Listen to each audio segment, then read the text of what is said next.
সকালের সংবাদে আপনাকে স্বাগতম। প্রথমেই জানিয়ে দিচ্ছি সংবাদ শিরোনাম। ভূমিকম্প পরবর্তী উদ্ভূত পরিস্থিতি বিবেচনায় ঢাকা বিশ্ববিদ্যালয় বন্ধ ঘোষণার পর হল ছাড়তে শুরু করেছেন শিক্ষার্থীরা। বিকেল ৫টার মধ্যে আবাসিক হলগুলো খালি করার অনুরোধ করেছে বিশ্ববিদ্যালয় প্রশাসন। ভূমিকম্পের প্রভাবে ক্ষতিগ্রস্ত হয়েছে মেট্রো রেলের ৪টি স্টেশন। দেয়াল, ফ্লোর সহ একাধিক স্থানে তৈরি হয়েছে ফাটল, খুলে পড়েছে টাইলসও। যাত্রীদের মধ্যে শঙ্কা কাজ করলেও মেট্রো কর্তৃপক্ষ বলছে মূল স্থাপনা ক্ষতিগ্রস্ত হয়নি, শঙ্কার কোনো কারণ নেই। ফাঁকা রাখা ৭টি আসনে প্রার্থিতা এখনও চূড়ান্ত করতে পারেনি বিএনপি। আলোচনা রয়েছে এসব আসনের বেশ কয়েকটি ছাড়া হতে পারে শরিক দলের প্রার্থীদের। তবে বিপত্তি বেঁধেছে আরপিও সংশোধনীতে অন্য দলের প্রতীকে নির্বাচন বাতিলের নিয়মে। এর বিরোধিতা করছে বিভিন্ন দল। ধানের শীষে ভোটে লড়ার পথ খুঁজছেন অনেকে। প্রতীক এবং দলগুলোর সঙ্গে কৌশল বিবেচনায় এসব আসনে দ্রুত প্রার্থী দেওয়ার কথা বলছেন বিএনপির স্থায়ী কমিটির সদস্য মির্জা আব্বাস। ৬০ থেকে ৭০% আর্থিক প্রতারণা। মোবাইল ফাইন্যান্সিয়াল সার্ভিস MFSA বছরে ৫,০০০ কোটি টাকার বেশি অর্থ পাচার হয় অনলাইন বেটিংয়ে। দেশ বিদেশে থাকা প্রতারকরা ধরাছোঁয়ার বাইরে থাকলেও টার্গেটে সাধারণ মানুষ। এমন অবস্থায় ডিজিটাল ব্যাংকিংয়ের জন্য আবেদন করা ব্যাংকগুলোর প্রযুক্তিগত নিরাপত্তা সক্ষমতা বাড়ানো, অনলাইন বেটিং বন্ধ ও সন্দেহজনক লেনদেনের তালিকা করার নির্দেশ কেন্দ্রীয় ব্যাংকের। অন্যদিকে ডিজিটাল ব্যাংকিংয়ের আর্থিক প্রতারণা ধরতে ব্যাংকগুলো অসহযোগী বলে দাবি গোয়েন্দা সংস্থার। এবার শুনবেন বিস্তারিত। গতকালকে ঢাকা বিশ্ববিদ্যালয় প্রশাসনের পক্ষ থেকে আগামী ৬ ডিসেম্বর পর্যন্ত বিশ্ববিদ্যালয়ের সকল ক্লাস পরীক্ষা বন্ধ ঘোষণা করা হয়। একই সাথে আজকে রোববার বিকাল ৫টার মধ্যে যে হলগুলো রয়েছে সেই হলগুলোতে যে সকল শিক্ষার্থী থাকেন তাদেরকে হল ত্যাগেরও নির্দেশ দেওয়া হয়। এই নির্দেশের পরপরই কিন্তু আজকে সকাল থেকেই আমরা বিভিন্ন হলে ঘুরেছি। তো অন্যান্য হলেও যেরকম সকাল থেকেই শিক্ষার্থীরা তারা যেহেতু নির্দেশ দেওয়া হয়েছে তারা হল ত্যাগ করছেন। পাশাপাশি এই মুহূর্তে আমি রোকেয়া হলের সামনে দাঁড়িয়ে আছি, সেখানেও কিন্তু যারা নারী শিক্ষার্থী বা মেয়ে শিক্ষার্থী রয়েছে তারাও কিন্তু সকাল থেকে হল ত্যাগের যে প্রবণতা সেটি রয়েছে। তবে নারী শিক্ষার্থীদের এই হল ত্যাগের প্রবণতাই কিন্তু বেশি, কেননা আমরা অন্যান্য যে ছেলেদের হল রয়েছে সেখানে দেখেছি সেখানে যেরকম হল ত্যাগ করছেন পাশাপাশি থাকার যে প্রবণতা সেটিও কিন্তু রয়েছে। অনেক শিক্ষার্থী বলেছেন যে না, এই মুহূর্তে আসলে আবাসন সংকটের বিষয়টি এই নির্দেশনা দিয়ে আসলে সংকট নিরসন করা সম্ভব নয়। তারা বলছেন যে তারা ২-১ জন হয়তো থেকেও যেতে পারেন।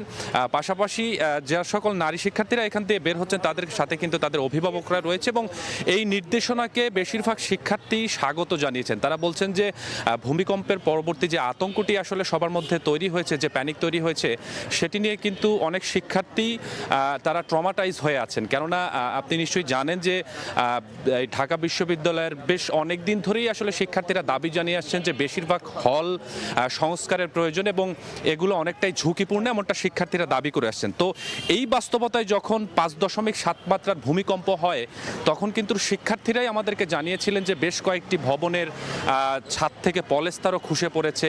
এটি নিয়ে কিন্তু তাদের মধ্যে বেশ আতঙ্কই তৈরি হয়েছিল।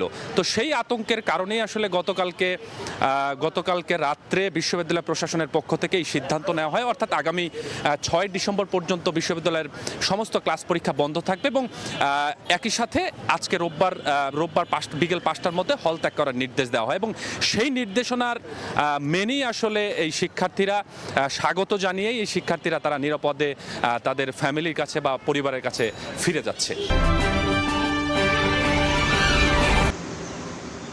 শুক্রবার ৫.৭ মাত্রার ভূমিকম্পে ক্ষতিগ্রস্ত হয়েছে মেট্রো রেলের ৪টি স্টেশন। এর মধ্যে বিজয় সরণী স্টেশনে ইলেকট্রিক কন্ট্রোল রুমের ফ্লোর ফেটে চৌচির।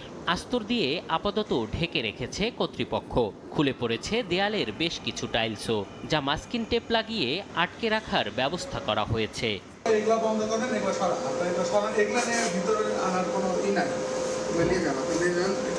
ক্ষয়ক্ষতির ছবি তুলতে গেলে ক্যামেরার দিকে তেড়ে আসেন স্টেশনটিতে কর্মরত রুম কন্ট্রোলার।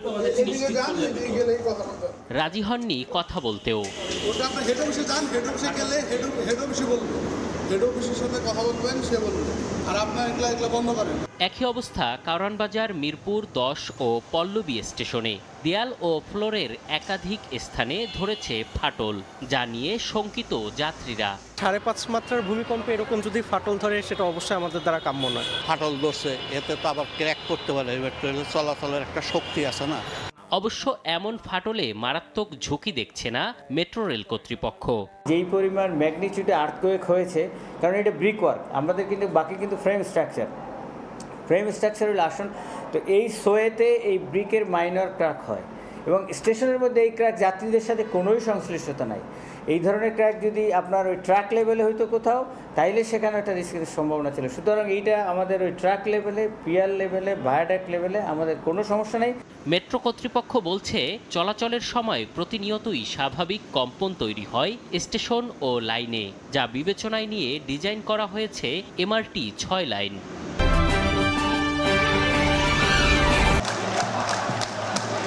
নানা ইস্যুতে বিতর্ক চললেও ভোট সামনে রেখে মাঠে বিভিন্ন দলের প্রার্থীরা। অন্যান্য দলের পাশাপাশি বিভিন্ন সংসদীয় এলাকায় জনসংযোগে ব্যস্ত দেখা যাচ্ছে বিএনপির নেতাকর্মীদের। প্রায় 3 নভেম্বর 237টি আসনে প্রাথমিক প্রার্থী তালিকা ঘোষণা করে বিএনপি। 63টি আসনে প্রার্থিতার বিষয়ে এখনও কোনো সিদ্ধান্ত নেয়নি দলটি। এর মধ্যে রয়েছে ঢাকার 7টি আসনও। ঢাকা 7, 9, 10, 13, 17, 18 এবং 20 আসনের মনোনয়ন প্রত্যাশীরা অপেক্ষার প্রহর গুনছেন চূড়ান্ত সিদ্ধান্তের। চাউর হয়েছে ঢাকার এসব আসনের মধ্যে বেশ কয়েকটি আসন ছাড়া হতে পারে যুগপৎ আন্দোলনের শরিকদের। আলোচনায় আছেন বিপ্লবী ওয়ার্কার্স পার্টির সাধারণ সম্পাদক সাইফুল হক, এনডিএম চেয়ারম্যান ববি হাজ্জাজ সহ কয়েকজন। কয়েকটি আসনে আলোচনায় আছেন এনসিপি নেতা এবং সরকারের উপদেষ্টাও। তবে বিপত্তি বেঁধেছে আরপিও সংশোধনীতে অন্য দলের প্রতীক নিয়ে ভোট করার বিধান বাতিলে। বিএনপির সঙ্গে আসন সমঝোতায় আগ্রহী দলগুলো এর সমালোচনা করছে। নিজ দলের প্রতীকে ভোটে জয়ী হওয়া কঠিন মেনেই অনেকে উপায় খুঁজছেন ধানের শীষ নিয়ে ভোটে লড়ার। অপরিপক্ষ আলোচনা হবে যদি আলোচনা করা হয় যে আচ্ছা ধানের শীষ জনগণ যতটা চেনে আমার মার্কা ততটা চেনে, আমি যদি ধানের শীষ মার্কাটা ব্যবহার করতে পারি তাহলে নিশ্চয়ই আমাদের সহযোগী হবে। সো সেটা আমরা চাইবো। আগামী নির্বাচনের জন্য চাইলে কোনো দল অন্য কোনো পরিচিত মার্কা যাতে ইলেকশন করতে পারেন, এই বিধানটা। অন্য দলের জন্য আসন ছাড়তে নারাজ বিএনপির মনোনয়ন প্রত্যাশীরা। তাদের প্রত্যাশা বিএনপি নেতাকর্মীদের কাছেই থাকবে ধানের শীষ। ঢাকা 18 আসন একটি প্রবেশদ্বার, এই ঢাকা 18 আসন অবশ্যই কোনো জোটের কাছে যাবে না, এটা দলের কর্মীদের কাছেই থাকবে। এটা একটা গুরুত্বপূর্ণ আসন, এখানে অন্য কোনো নেতৃত্ব কাছে ছাড় দেওয়ার কোনো সুযোগ পার্টির আছে বলে মনে করি না এবং আমাদেরও আছে বলে আমরা মনে করছি না। ফাঁকা রাখা আসনগুলোতে প্রচারে পিছিয়ে পড়ার কথা মানছেন দলটির স্থায়ী কমিটির সদস্য মির্জা আব্বাস। তার মতে আরপিও সংশোধনী নতুন জটিলতা তৈরি করেছে। প্রতীক এবং দলগুলোর সঙ্গে কৌশল বিবেচনায় নিয়ে এসব আসনে দ্রুত প্রার্থী দেওয়ার কথা বলছেন তিনি। যে সমস্ত সিটগুলো বাকি আছে খুব স্বাভাবিকভাবে ওখানে যে প্রার্থী নির্বাচনে আসবে সেগুলো পিছিয়ে থাকবে। ওখানে কিভাবে করবো, ওদের পলিসি কি, বিএনপি পলিসির সঙ্গে মিলবে কিনা, আর আরপিও সংশোধনের মাধ্যমে তো আর কি জটিলতা সৃষ্টি হয়েই গেছে। এই ব্যাপারে আমাদের অ্যাক্টিং চেয়ারম্যান সাহেব চিন্তা ভাবনা করতেছেন, আমরাও ভাবতেছি যে কোনো সামনে নেক্সট মিটিংয়ে এটা সিদ্ধান্ত হয়ে যাবে। ত্রয়োদশ জাতীয় সংসদ নির্বাচনে বিএনপির সঙ্গে আসন সমঝোতায় আগ্রহী দলের তালিকায় রয়েছে 8 দলের মোর্চা, গণতন্ত্র মঞ্চ, 12 দলীয় জোট, সমমনা জোট, গণ অধিকার পরিষদ, এনডিএম, বিজেপি সহ নিবন্ধিত অনিবন্ধিত 40টির মতো রাজনৈতিক দল।